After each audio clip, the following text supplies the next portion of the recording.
This is a story in which Piglet is entirely surrounded by water. It rained, and it rained, and it rained. Piglet told himself that never, in all his life, and he was goodness knows how old, 3, was it 4? Never had he seen so much rain. Days and days and days. If only, he thought, as he looked out of the window, I had been in Pooh's house, or Christopher Robin's house, or Rabbit's house when it began to rain, then I should have had company all this time. Instead of being here all alone, with nothing to do except wonder when it will stop. And he imagined himself with Pooh saying, "Did you ever see such rain, Pooh?" And Pooh saying, "Isn't it awful, Piglet?" And Piglet saying, "I wonder how it is over Christopher Robin's way." And Pooh saying, "I should think poor old Rabbit is about flooded out by this time." It would have been jolly to talk like this, and really, it wasn't much good having anything exciting like floods if you couldn't share them with somebody. For it was rather exciting. The little dry ditches in which Piglet had nosed about so often had become streams. The little streams across which he'd splashed were rivers, and the river, between whose steep banks they had played so happily, had sprawled out of its own bed and was taking up so much room everywhere that Piglet was beginning to wonder whether it would be coming into his bed soon. "It's a little anxious," he said to himself, "to be a very small animal entirely surrounded by water." Christopher Robin and Pooh could escape by climbing trees, and Kanga could escape by jumping, and Rabbit could escape by burrowing, and Owl could escape by flying, and Eeyore could escape by making a loud noise until rescued. And here I am, surrounded by water, and I can't do anything. It went on raining, and every day the water got a little higher, until now it was nearly up to Piglet's window, and still he hadn't done anything. "There's Pooh," he thought to himself. "Pooh hasn't much brain, but he never comes to any harm. He does silly things and they turn out right. There's Owl. Owl hasn't exactly got brain, but he knows things. He would know the right thing to do when surrounded by water. There's Rabbit. He hasn't learned in books, but he can always think of a clever plan. There's Kanga. She isn't clever, Kanga isn't, but she would be so anxious about Roo that she would do a good thing to do without thinking about it. And then there's Eeyore. And Eeyore was so miserable anyhow that he wouldn't mind about this, but I wonder what Christopher Robin would do." Then suddenly he remembered a story which Christopher Robin had told him about a man on a desert island who had written something in a bottle and thrown it into the sea. And Piglet thought that if he wrote something in a bottle and threw it in the water, perhaps somebody would come and rescue him. He left the window and began to search his house, all of it that wasn't under water. And at last he found a pencil and a small piece of dry paper and a bottle with a cork to it. And he wrote on one side of the paper, "Help, Piglet, brackets me, brackets." And on the other side, "It's me, Piglet, help, help." Then he put the paper in the bottle, and he corked the bottle up as tightly as he could, and he leant out of his window as far as he could lean without falling in, and he threw the bottle as far as he could throw. Splash! And in a little while it bobbed up again on the water. and he watched it floating slowly away in the distance until his eyes ached with looking. And sometimes he thought it was the bottle, and sometimes he thought it was just a ripple on the water which he was following. And then suddenly he knew that he would never see it again, and that he had done all that he could do to save himself. So now, he thought, somebody else will have to do something, and I hope they will do it soon, because if they don't, I shall have to swim, which I can't. So I hope they do it soon. And then he gave a very long sigh and said, I wish Pooh were here. It's so much more friendly with two. When the rain began, Pooh was asleep. It rained and it rained and it rained. And he slept and he slept and he slept. He had had a tiring day. You remember how he discovered the North Pole? Well, he was so proud of this that he asked Christopher Robin if there were any other poles such as a bear of little brain might discover. There's a South Pole, said Christopher Robin, and I expect there's an East Pole and a West Pole, though people don't like talking about them. Pooh was very excited when he heard this and suggested that they should have an expedition to discover the East Pole. Christopher Robin had thought of something else to do with Kangas, so Pooh went out to discover the East Pole by himself. Whether he discovered it or not, I forget, but he was so tired when he got home that in the very middle of his supper, after he had been eating for little more than half an hour, he fell fast asleep in his chair, and slept, and slept, and slept. Then suddenly he was dreaming. He was at the East Pole, and it was a very cold pole, with the coldest sort of snow and ice all over it. He had found a beehive to sleep in, but there wasn't room for his legs, so he had left them outside, and wild woozles, such as inhabit the East Pole, came and nibbled all the fur off his legs to make nests for their young. And the more they nibbled, the colder his legs got, until suddenly he woke up with an owl. And there he was, sitting in his chair, with his feet in the water, and water all around him. He splashed to his door and looked out. This is serious, said Pooh. I must have an escape. So he took his largest pot of honey and escaped with it to a broad branch of his tree, well above the water, and then he climbed down again and escaped with another pot. And when the whole escape was finished, there was Pooh, sitting on his branch, dangling his legs, and there, beside him, were 10 pots of honey. 2 days later, there was Pooh, sitting on his branch, dangling his legs, and there beside him were 4 pots of honey. 3 days later, there was Pooh, sitting on his branch, dangling his legs, and there beside him was 1 pot of honey. 4 days later, there was Pooh, and it was on the morning of the 4th day that Piglet's bottle came floating past him, and with one loud cry of "Honey!" Pooh plunged into the water, seized the bottle, and struggled back to his tree again. "Bother," said Pooh as he opened it, "all that wet for nothing. What's that bit of paper doing?" He took it out and looked at it.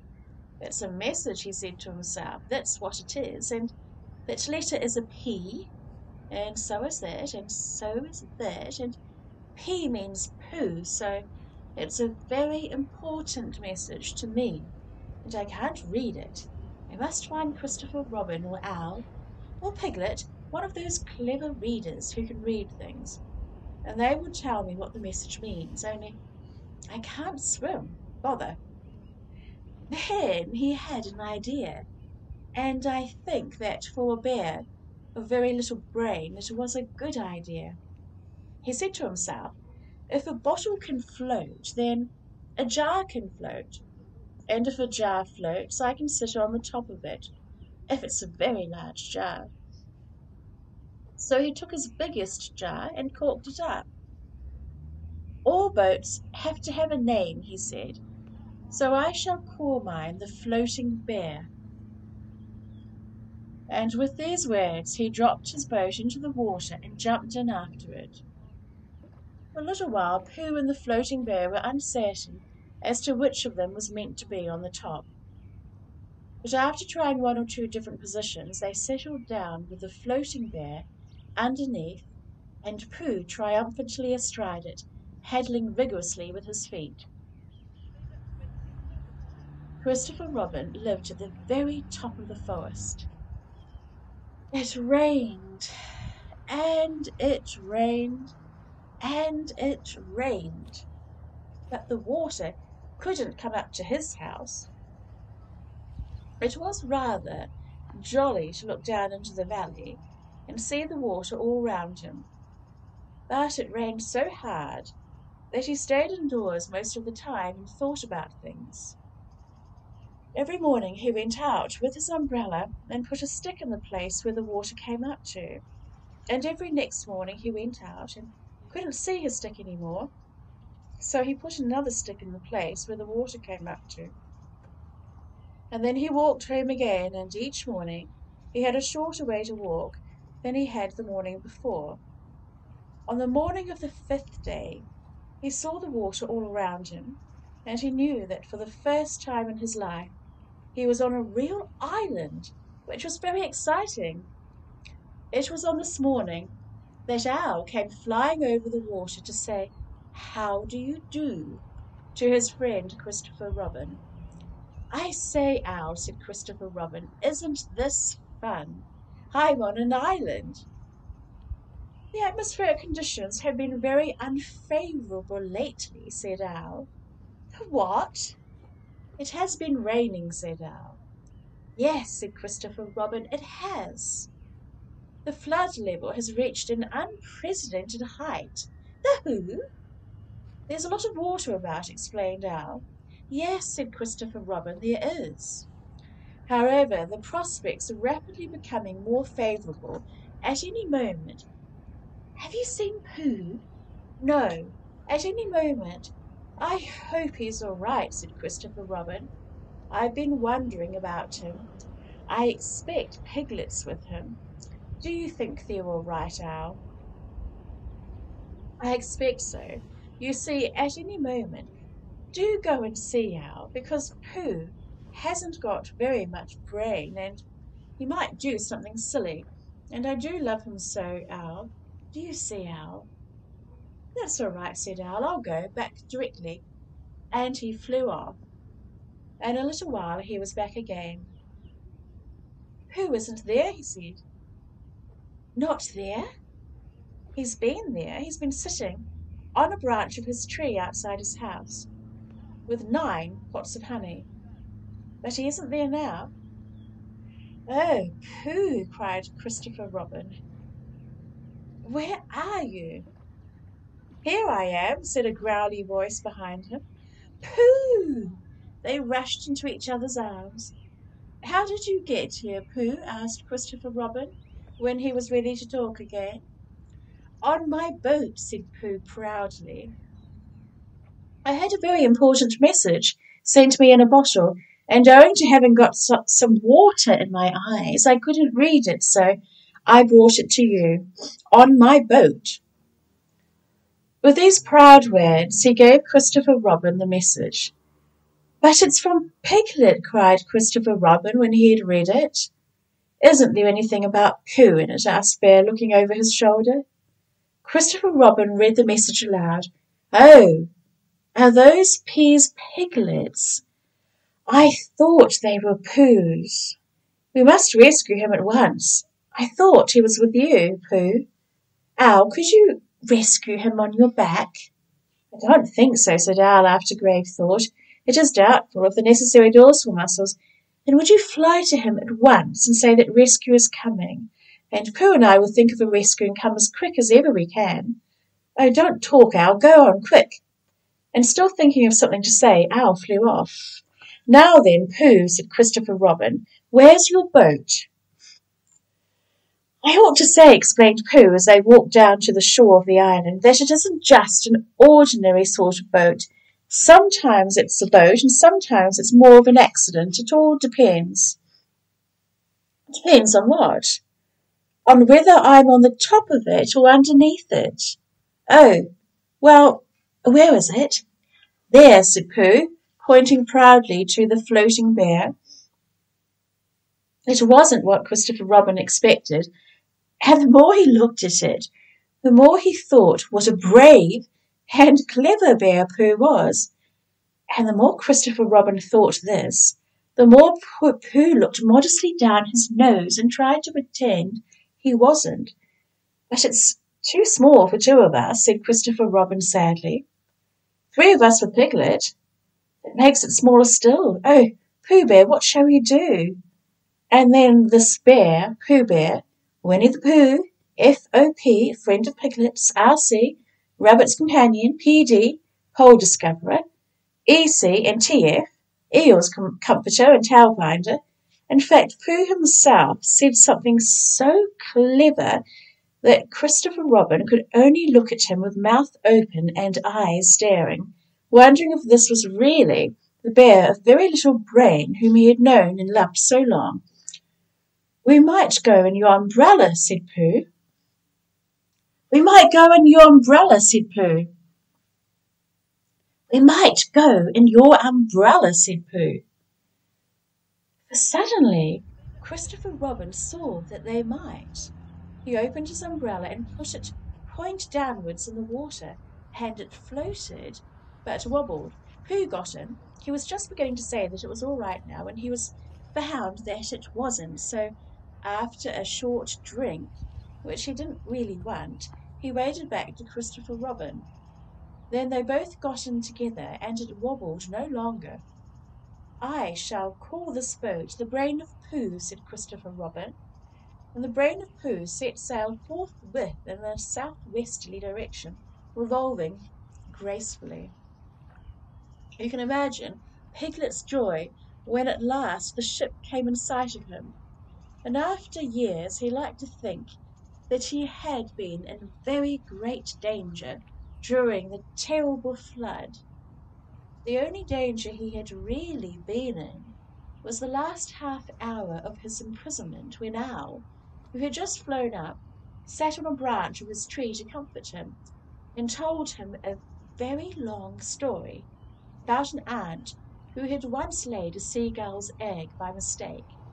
And the story went on, and on, rather like this sentence, until Piglet, who was listening out of his window without much hope, went to sleep quietly and naturally, slipping slowly out of the window towards the water, until he was only hanging on by his toes, at which moment, luckily, a sudden loud squawk from Owl, which was really part of the story, being what his aunt said, woke the Piglet up and just gave him time to jerk himself back into safety and say, "How interesting," and "Did she?" when, well, you can imagine his joy when at last he saw the good ship, Brain of Pooh, Captain C. Robin, First Mate P. Bear, coming over the sea to rescue him. And as that is really the end of the story, and I'm very tired after that last sentence, I think I shall stop there. And that brings us to the end of the tale.